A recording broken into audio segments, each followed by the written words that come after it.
Okay, thank you everybody for coming today, particularly obviously with the travel disruptions that we're all suffering.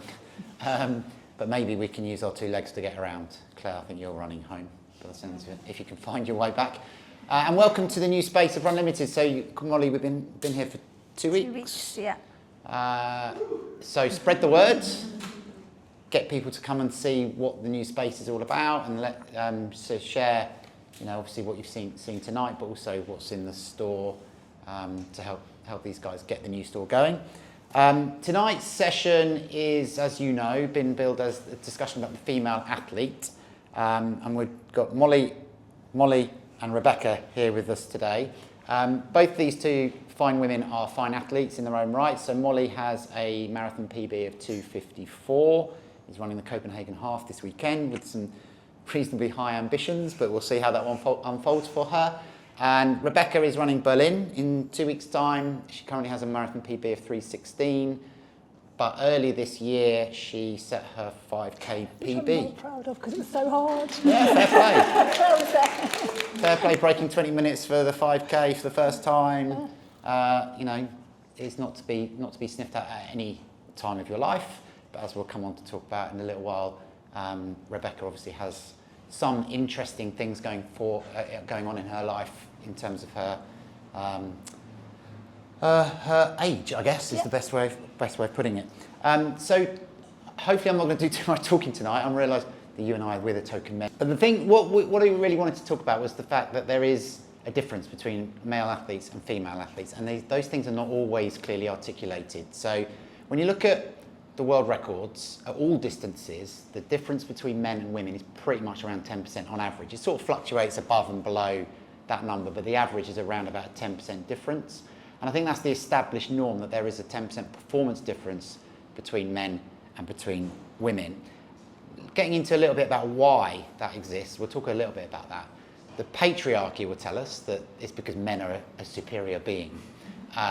And men will tell us that, or the patriarchy will tell us that women are not fit to run. And indeed, in generations past, they were told they shouldn't run because their wombs would fall out and various other things. So, for example, in the Olympics, it was only after the war where women were allowed to run for more than 800 metres, and the marathon was only introduced into the Olympics for women in 1984, so relatively recently.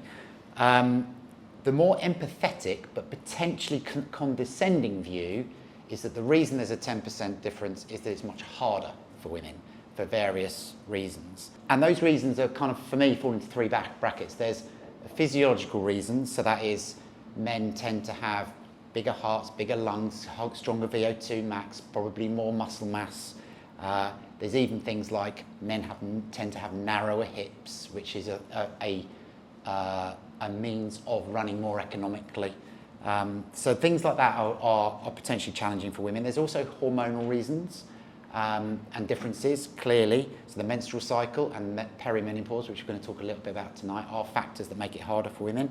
And the third area is societally, and the history of women in sport generally, but the history of women in running and how that has impacted upon women's belief that they can run, and therefore over time their performance.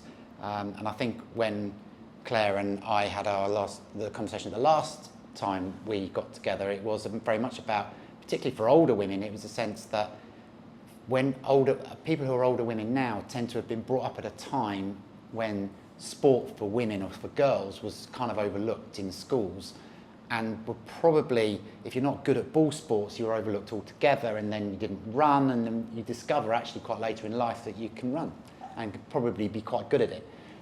So there's lots of women getting into the sport as they're getting older, but the societal factor of not allowing or giving women the opportunity to run is interesting. But then there's other things like safety, so being safe on the streets.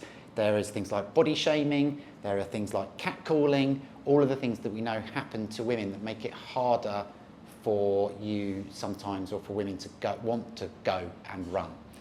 So those are factors that we wanted to sort of explore a little bit tonight through these two fine women. We're not going to talk a lot about physiology because there's not a huge amount we can do about it, but I think it'd be much more interesting if we can talk a bit more about hormonal factors and also the societal and cultural ones. So, I'm going to turn to you, Molly, now. And I'd just like you to start by sharing a little bit about how you feel your menstrual cycle affects the way that you run. Yeah, I think for me it has a really big impact. When I was 19, I got misdiagnosed with polycystic ovaries. So I just assumed that not having a period was because of that, when it was actually more connected to an eating disorder that I had at the time and wasn't diagnosed. So I didn't have this menstrual cycle. So I always felt really, really level, and I could just train and not really like feel any different. And now the last few years I've got my menstrual cycle back. It's like pretty consistently 28-ish days. And there's this real ebb and flow of everything. I feel really, really tired during my luteal phase. So that kind of week before my period, I want to eat everything. I don't really want to move. Sessions feel really, really hard. And then as soon as I start bleeding, I'm like, amazing. I feel like a new woman, and I come in and that like next week feels really amazing. And I've only really, I think, do you remember when you set up the app, the Wild AI app of tracking it? That's only when I really started to kind of clock that was what was having an impact. Before I was like, I've just had a shit session. I'm going to feel sad about it. This is bad. Now I'm like, I kind of let myself off when it doesn't feel as good and go more on effort rather than on pace. That's generally how I feel. And what level of understanding do you have about what is happening during the luteal phase? That is the 2 weeks prior to you menstruating. So in the lead up to this, I did a little bit more research because I didn't know a huge amount. But there's a really good podcast I was saying to you, both of you, called 28-ish Days Later. It's on BBC Sounds, and it just follows a cycle, like day by day. And I definitely feel this during that luteal phase. I feel really hot. And that makes your training harder. You get a rise in progesterone, which is a little bit kind of more stressful on the body, and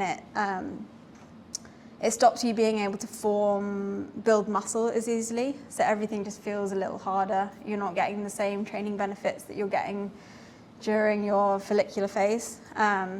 So that's one of the things that I... Yeah, cool. So I think it's really interesting how though the cycle on a monthly basis, assuming that you have regular periods, it genuinely does influence how you train.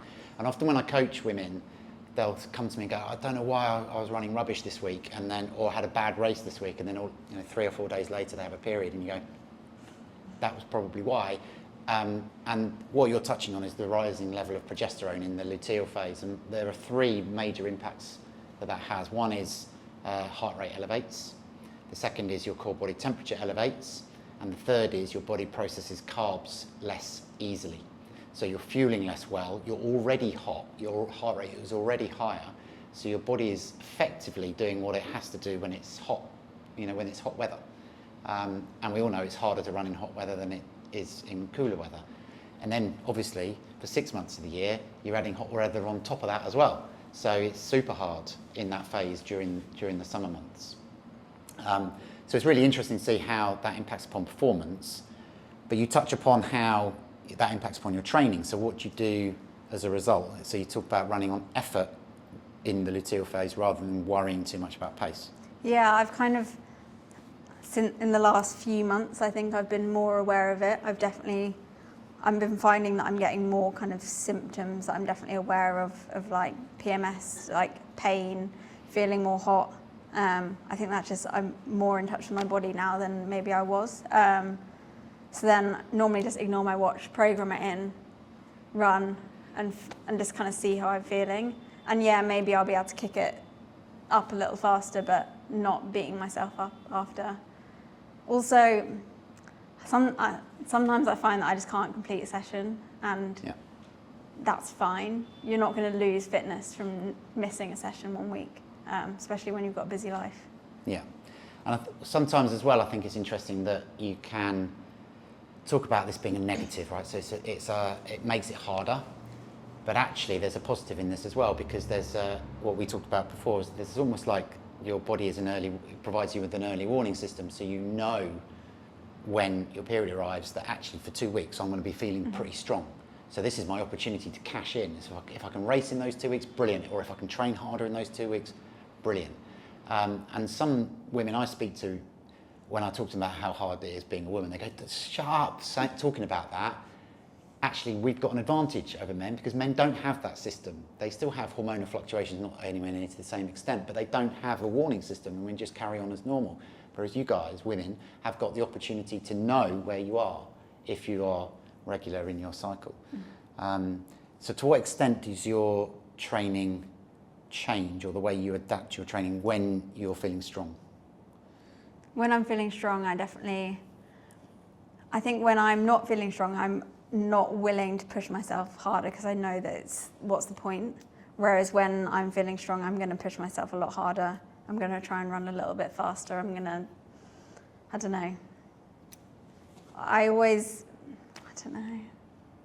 don't know how I adapt it. I just push myself harder and I feel like I can, and I feel like I recover quicker. Yeah. Rebecca, we'll come on to the perimenopause in a minute, but in terms of what we're talking about with regular cycles, how would you have coped? Well, I actually have a regular 28-day cycle. It's just the brain fog and the lack of memory and the grey hairs. I definitely feel like I've got a slipping of estrogen, but I'm lucky to still have that and I kind of hang on to it. I log my periods. I have a really weird and bizarre situation where I'm completely wedded to Garmin Connect, and now I wear a chorus. The only reason I have Garmin Connect is to track my periods. However, it's really good, so I use it. And I identify with everything you're saying. However, I also know for a fact I've had some really great races in suboptimal times of my cycle, and I do think that it's important to not necessarily get wedded to a narrative of this is what you should be feeling like at any specific time of your menstrual cycle, because actually I did my marathon PB in the luteal phase, should have been awful for whatever reason. Perhaps I didn't have to go really, really fast and it was absolutely fine to run a marathon. Stuff works out. You always say control the controllables. That's absolutely right. That's it, right? Yeah. Also, not being able to see as well. I can't see my watch when I'm doing a session, so I don't know how fast I'm running. So literally every session I do now is based off effort. And as long as I feel like I'm putting myself in the right sort of feeling of effort, half marathon pace, what have you, then that's fine. I think you just got to work with what you've got on any given day. Yeah. So let's move on to talk about the perimenopause, because the big shift there is we're now talking about reducing estrogen levels, which happens during the monthly cycle as well. So in the follicular phase, estrogen levels tend to drop, but in the luteal phase, the estrogen levels tend to drop. But perimenopause, that's an ongoing. I actually want to say it's actually been I've got lots of friends my age, and everyone has completely different experiences. Yeah. And some of my friends who have HRT have not felt the need to do that. But I definitely think my estrogen levels have dropped, but I've sort of experienced it as an amazing liberation where I feel like I have like this, I'm slightly older, I'm slightly more invisible, and I can just do what the F I like. It's brilliant. So for me, so far hasn't been that bad. There was a period where I was quite worried at about 45 because I was really getting into my performance and my running, and I wanted to improve, and I didn't start running, just as for a bit of context, until I was 40. So I've got a young shelf life, so I'm still improving. Even now I'm 51, I'm still getting PBs. But I was worried that was going to stop and that I was going to plateau and lose it because I'm aging. However, I'm sort of losing my tack slightly. That's brain fog, you see. Brain fog. However, I spoke to a sprint coach, a lady called Nina, who's a really high-performing masters athlete over 800 and 400. And she said to me, are you going through it now? And I said, no. And she said, well, what are you worrying about? What's happening right now? She said, you're just going to make yourself miserable if you imagine a future that isn't actually even really happening. So I think that was really great advice. So I literally just deal with my menopausal, perimenopausal symptoms on a day-to-day basis. What is it like today? Yeah, because the perimenopause and the menopause generally was something that was never talked about. No. Ever. Well, it's talked about a lot amongst my friends, actually, I'll have you know. Right, but it's not talked about largely in society. No, but it's increasingly so, isn't it? So it's become an increasing part of our... But in a way, that's sort of not helpful because it's scaring people, because it's making you feel like... your imagination fills in the gaps in a crazy way. Yeah, and time's running out and all those types of things. So actually, like you say, if you can only think about what you've got ahead of you and just worry about that, what else can you do? Yeah. The big impact of estrogen levels dropping is on muscle mass and bone density, which does have a significant physical impact. I do take protein, and I do actually do resistance training. Yeah. Probably been a bit bad lately because I'm training so much, but yeah. But Just on an ongoing basis, and you felt that that's made massive a difference? and actually protein has made a massive difference, I think. Yeah. I'm not really big into supplements, but I take vitamin D because that definitely helps your bones. And I take a bit of protein and creatine. Yeah. I should probably do the same. Well, I think there's a point at which women probably need to start thinking about what's I think coming. I'm a bit older than you are now, but yeah. Yeah. Vegan though. Oh, right. But strength for women, as it is for everybody, but strength for women I think is important, particularly as you get older, to maintain bone density, to enable you to hold a stronger muscle mass, to enable you to be injury-free. I think it's probably good for women at any age, but it is particularly relevant to older women. However, I think it's made massive improvements in my performance since I've been strength training. And that strength training is in the gym, weights? No, actually, I call it my pure bedroom. So I've got actually my son, I've got a son, teenage son. So he saved up all his babysitting money and bought a squat rack. So I actually do have a barbell weight in my garden. Oh, cool. Do you use it more than he does? I do now, yeah. And I've got kettlebells, but you can do quite a lot with kettlebells and resistance bands too. In fact, you don't need to spend loads of money on it. I'd say as long as you've got a good couple of chunky kettlebells and some bands, you can get quite a good workout in. And how much do you do? Twice a week when I'm being good. A proper hour session twice I a think week? I do an hour. I'd say no more than about 40. I've got to be realistic about what time I've got. But in that, I'm doing very focused things for runners on like lunges, squats, Romanians, things like that. Yeah. Yeah. And all lower body, or do you any upper body? No, I do some rows and I do some upper body stuff as well, pushing up and I don't know what you call them. Yeah. Good. And you obviously still feel like you're at the top end of your game? It's bonkers. So, like, actually, this year I've PB'd over every distance, which is nuts. I don't know how. I mean, thanks to my coach, obviously. I want to put it on record, but, you know, also put a lot of effort and time into it. But I think the thing was, right, I didn't have the most, like, loving relationship towards my body when I was younger. I certainly wouldn't wear a bikini or anything like that. And then after I had children, that certainly made me reframe the way I sort of view my body as something that could, you know, something that was strong. But since I started running, I just look at my body through a lens of strength now. So everything I'm always very grateful when I can run fast or well, but also like I'm just delighted that I'm happy, because I think women just beat themselves over, you know, with that, could just give themselves such a tough time about how they relate to their body for one reason or another, and running is a very good tool to counteract that. And did you start running after you had children? Yeah, so my youngest was 5 by the time I started running, and I just went into it. My friend got me to join her, but actually I'm quite competitive. So when I started racing, I really enjoyed it. Yeah.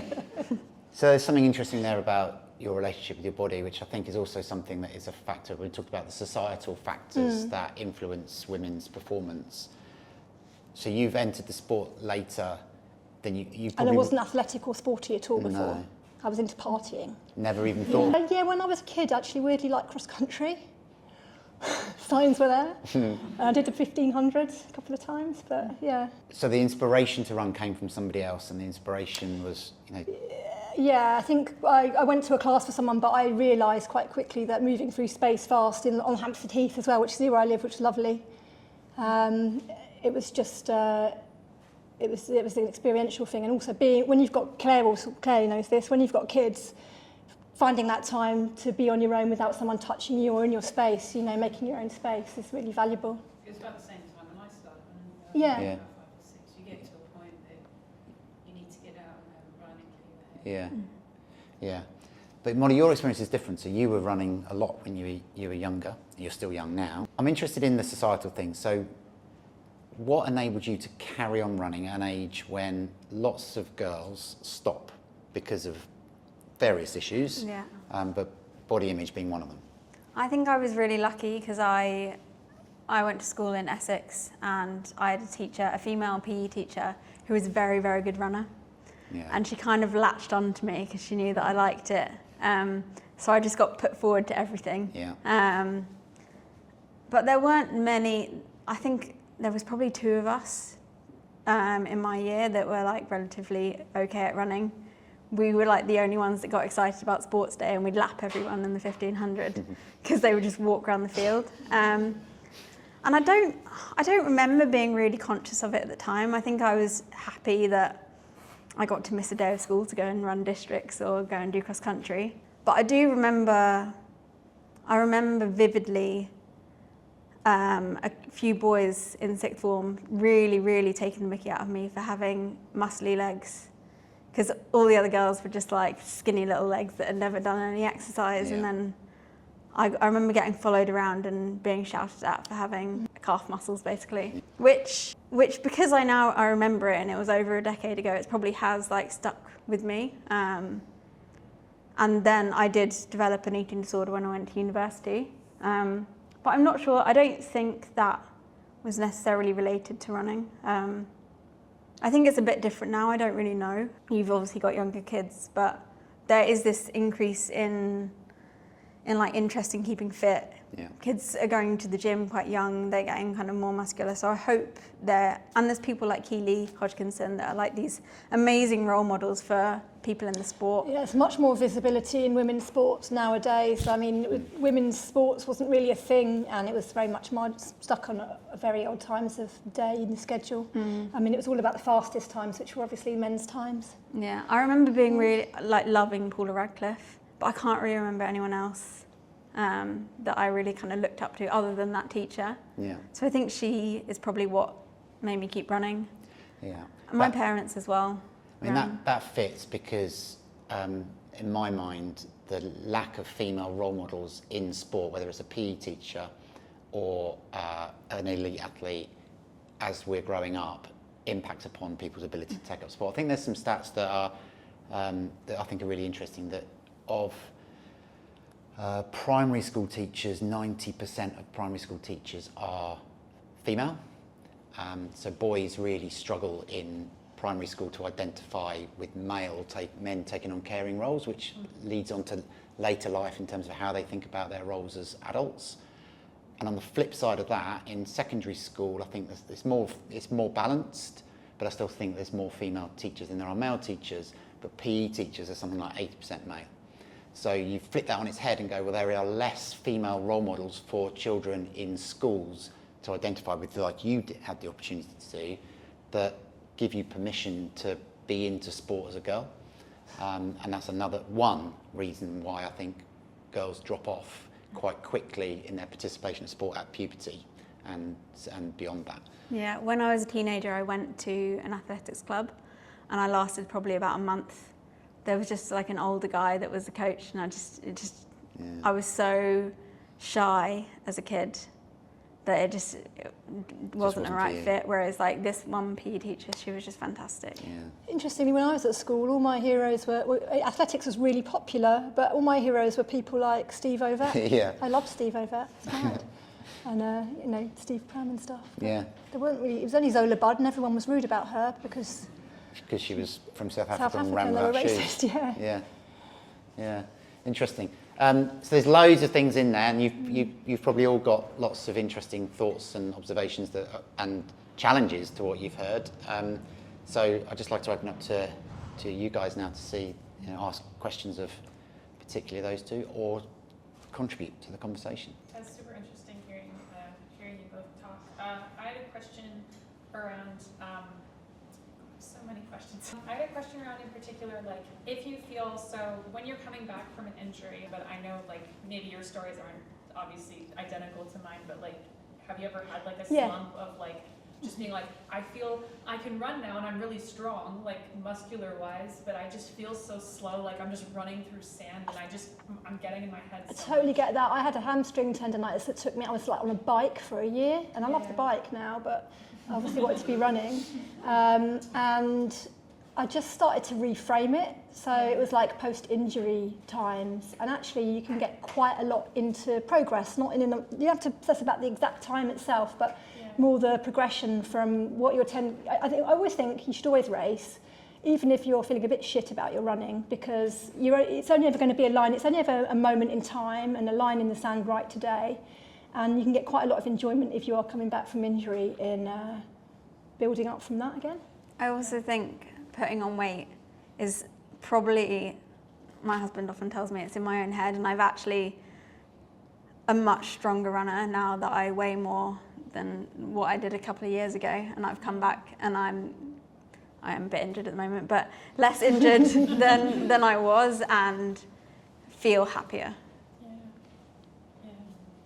I think for anyone, something to think about as you're coming back from injury is to think about what you can do, not what you can't do. So what can you do to help yourself? So in Rebecca's case, she got on the bike, you can get in the pool, you can use the cross trainer, go for walks, build up gently. If you can adopt that mentality, and also I love that progression thought, but the most exciting part of anyone's running journey is the bit where you're... I've got a mate who's just had a baby. Oh my God, she did the big half. We were all putting bets on what she was. She is really progressing. It's amazing. Like 5 months out from everything, she's probably not. She's got a very long history of running, so she's experienced. But she's not running any. She's like 10 minutes off her PB, but it's just much more enjoyable to watch her progress every week. Yeah. Now. So the progression part is really fun in your journey, but when you get injured, you get the opportunity to do it again.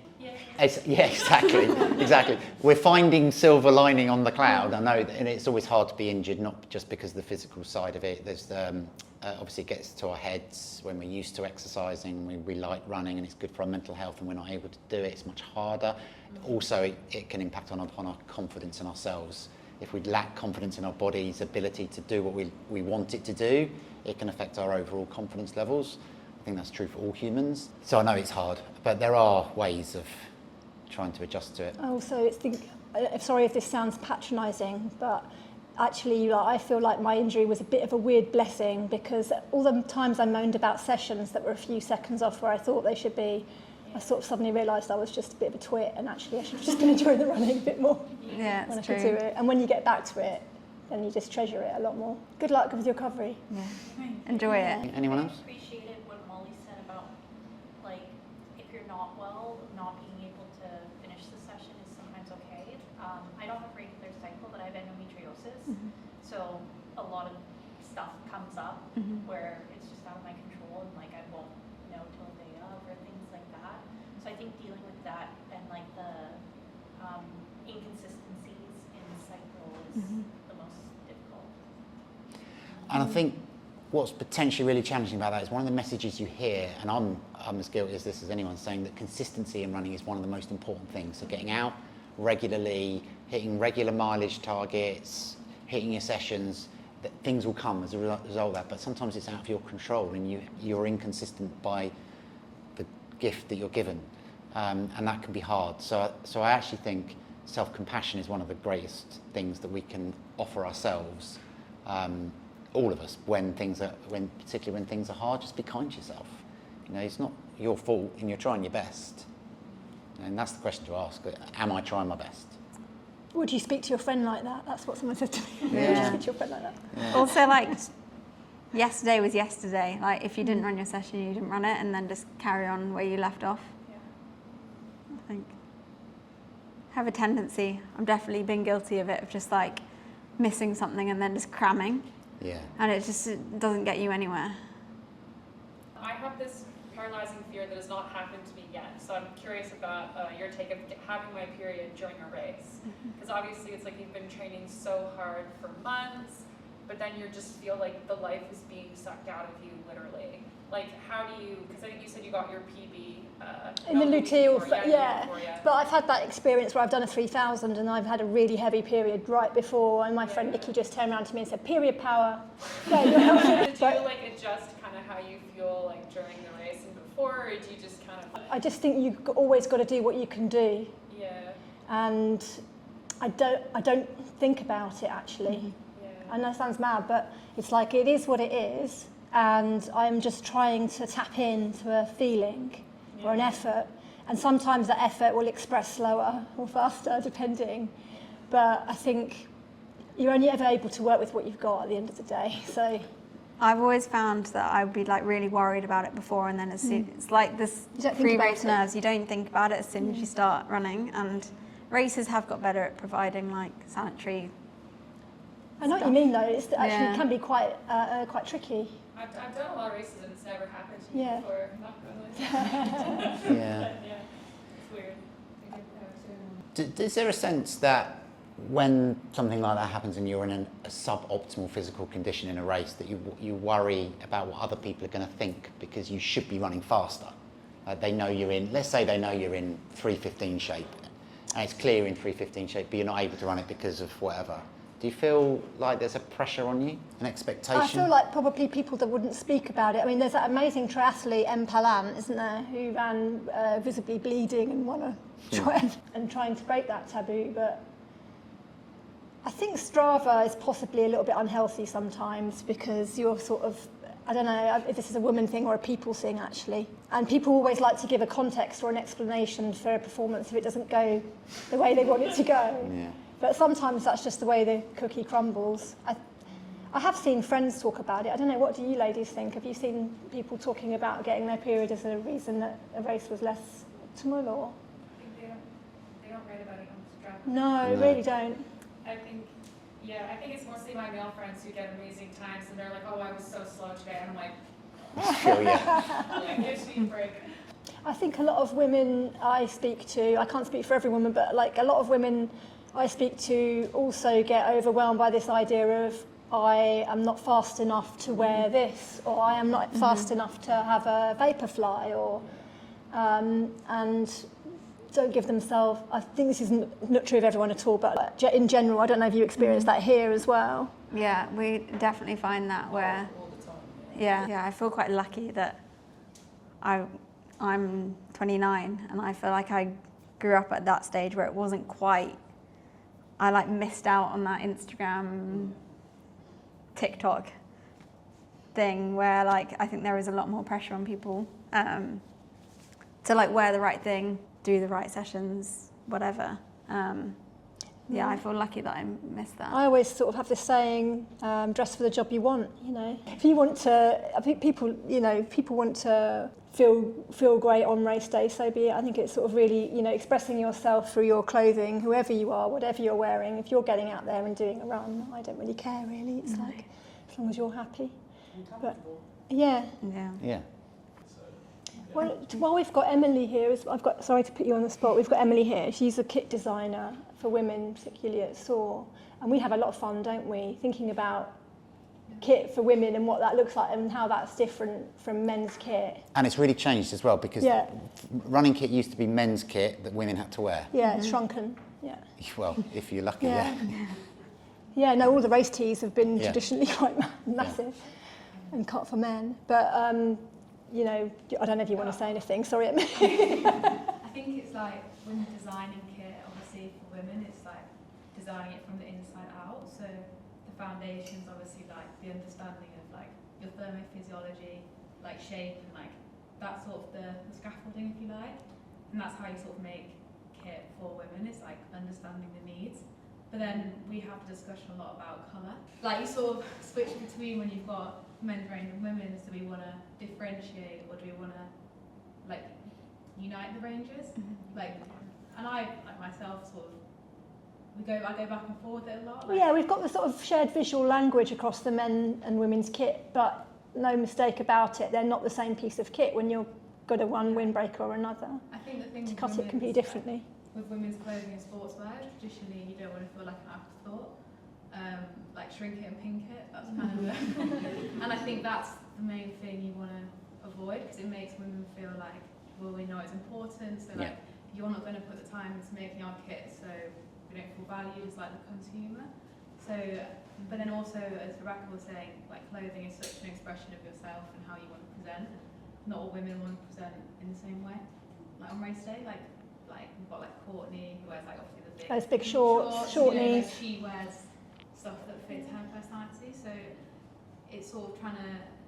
I think that the most important thing is the fundamental understanding of those differences and how you can support the needs of the runner with the kit you design and the choices you make, fabric, cut, like all that kind of stuff. Does anyone do anything quirky with their kit? Because I always love seeing people do sort of jazzy hair and makeup and nails as well to match their kit. Is that just me? Odd socks. Socks. Odd socks. Odd socks, like it. I think that kind of comes into like if you're racing and you're on your period, wear something that makes you feel comfortable. Wear black. Yeah. Wear like Black tighter shorts instead of That's baggy shorts. actually a Like really something good that shout. just makes you feel like good. I've definitely like adapted what I was going to wear if I've come on my period. Yeah. Any other questions? Did you have a question? Yeah, I was just going to say, Molly, you mentioned earlier the 28-ish days podcast. Mm-hmm. Just wondered what you both sort of consume, listen to, read that really impact your running journey. That's a really good question.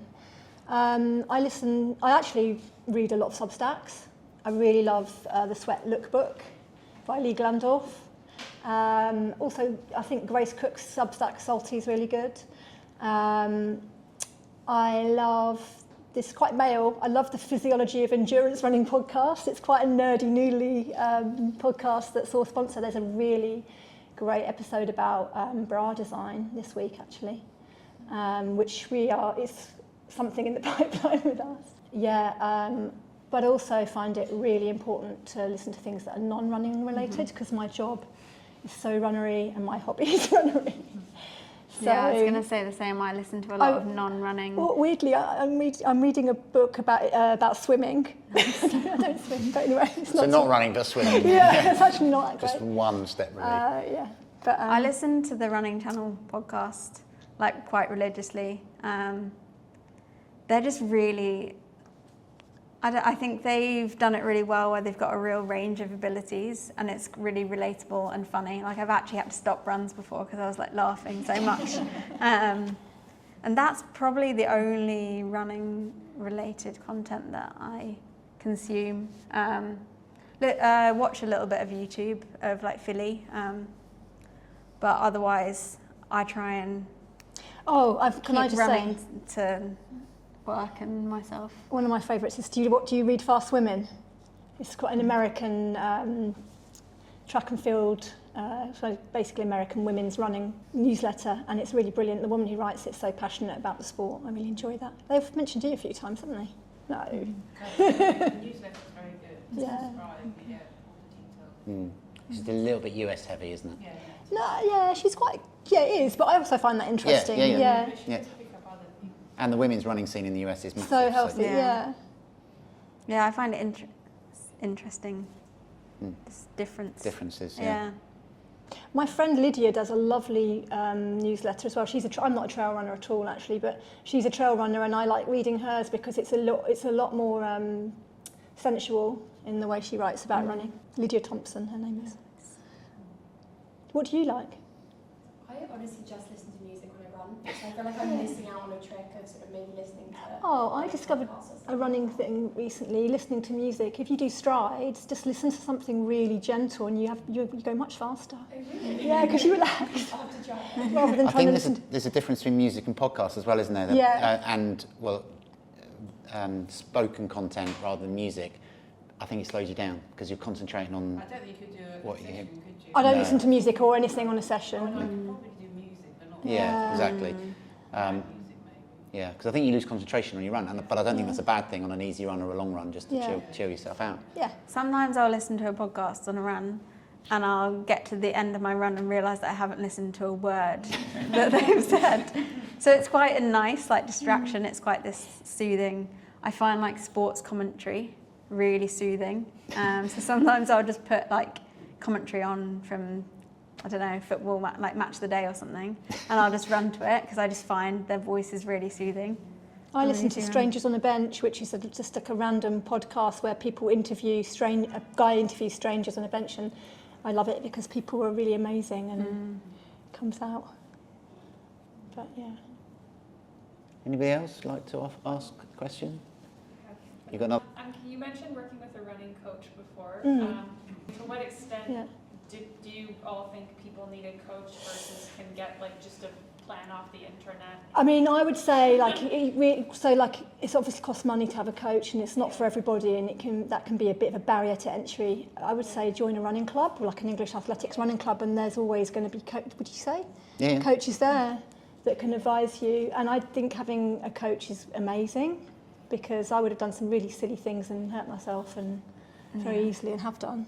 Yeah, I had Red S in 2022, and I was just getting faster and faster and faster, and then I fell off big time. And then I got in contact with Steve, and then we've just built it back slowly, and I'm back at that same fitness level, but so much stronger, because I don't run 100k weeks and overdo it anymore. And I'm obviously massively biased, but I happen to carry a set of beliefs that, you know, things like runner can be great. Right? They can help people get on a certain part of their journey. They can give you information, but when things go wrong, it's where do you go? And I think what all of the apps lack is a sense of nuance around an individual and a context. And that's what working one-to-one with someone can provide, is that sort of understanding of what's actually going on for you that you cannot inform an app about. So, you know, one of the features of Molly's life being involved in this store and running this business is stress. You know, how do you input that into an app? You know, how do you take account of that in the way that structures her week and her month and her training blocks? So those are the types of things that I think are valuable for having someone to work with and to bounce ideas off, right? Because you can't always do it yourself. Sometimes people find it very hard to rest, and actually that's part of the holy trinity of training, isn't it? Sleep, rest.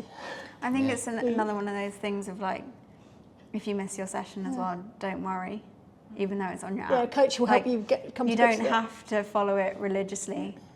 They're not going to come and chase you down because you haven't followed your plan. Yeah, I agree with joining club. Just meeting. Yeah, that's how I started. Yeah. I work with the coaches in the club, and then I got into it so much that having a coach, with my fantastic coach. Yeah, like not because there's obviously a million run clubs everywhere, and I'm in one consistently, but there isn't like a professional coach there. And well, the traditional running club scene has changed as well. So, where it used to be a male-dominated environment.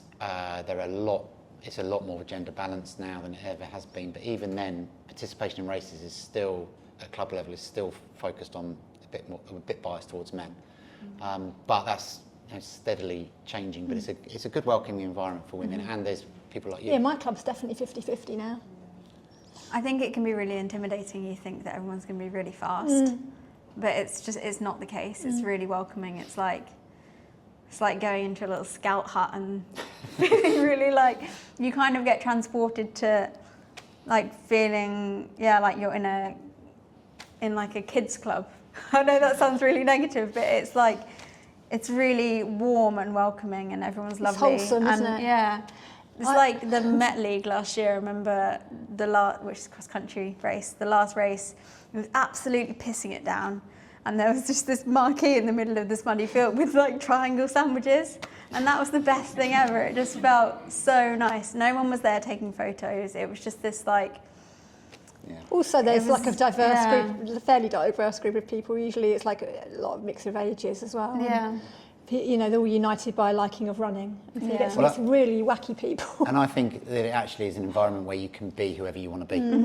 There's no pressure or expectation to pretend you're something that you're not. You just tip up, run, go home if you want, socialise if you want, whatever. It's just, it's literally... would recommend. Yeah, a good place I'll to find be. you after. I'll tell you where the local ones are. That could be. Okay, we're just after 8 o'clock, so we've had a good hour or so of conversation. If there's nothing else burning that anyone would like to ask, we'll obviously be hanging around for a few minutes afterwards if you wish to natter some more. But otherwise, thank you very much for engaging, and thank you to the two of you for opening up so much. Oh, pleasure. Thank you. Amazed everyone came with the tube situation as well. Well, Good luck getting home. Yeah, good luck. Everyone's journeys home. I'm running back to Peckham if anyone wants to come. Cool. Thank you, everybody.